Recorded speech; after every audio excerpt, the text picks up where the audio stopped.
Hello fish lovers, നല്ല ക്വാളിറ്റിയും ഇമ്മ്യൂണിറ്റിയും ഉള്ള ഫിഷുകളെ ഉൽപ്പാദിപ്പിക്കാനായിട്ട് ഞാൻ തുടങ്ങിയ ഫാമാണിത്.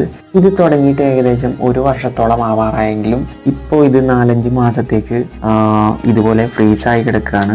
മിക്ക ആളുകളുടെ ലൈഫിലും സംഭവിക്കുന്നത് പോലെ ചെറുതായിട്ടൊന്ന് ഡൗൺ ആയി. അതുകൊണ്ട് ഇതിൽ കറക്റ്റ് കോൺസെൻട്രേറ്റ് ചെയ്യാൻ സാധിച്ചില്ല. ഈ കാണുന്ന ബാരൽ ടാങ്കുകളിലെല്ലാം ഫിഷും പ്ലാന്റും പായലുകളൊക്കെ ഉണ്ടായിരുന്നതാണ്. ഇനി അതെല്ലാം ഒന്ന് ക്ലീൻ ചെയ്ത് ആദ്യം ഒന്ന് സെറ്റാക്കി എടുക്കണം.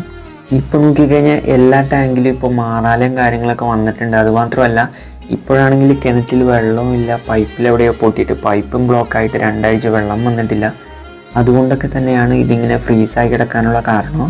ഈ ഒരു സെറ്റപ്പ് കണ്ടപ്പോൾ തന്നെ നിങ്ങൾക്ക് മനസ്സിലായി കാണും, ലക്ഷങ്ങൾ മുടക്കിയിട്ടാണ് ഈ ഒരു സംഭവം ഇറക്കിയത്. അത് 4-5 മാസം ഫ്രീസായി കിടന്നിട്ട് വീട്ടുകാരുടെ നിന്നും കുറച്ച് കേട്ടു. ഇനി ഇതിൻ്റെ ഫ്ലവർ വർക്ക് കൂടി കഴിഞ്ഞ് ഫാമിന് വേണ്ടി ലൈസൻസ് എടുക്കാൻ പോവാണ്.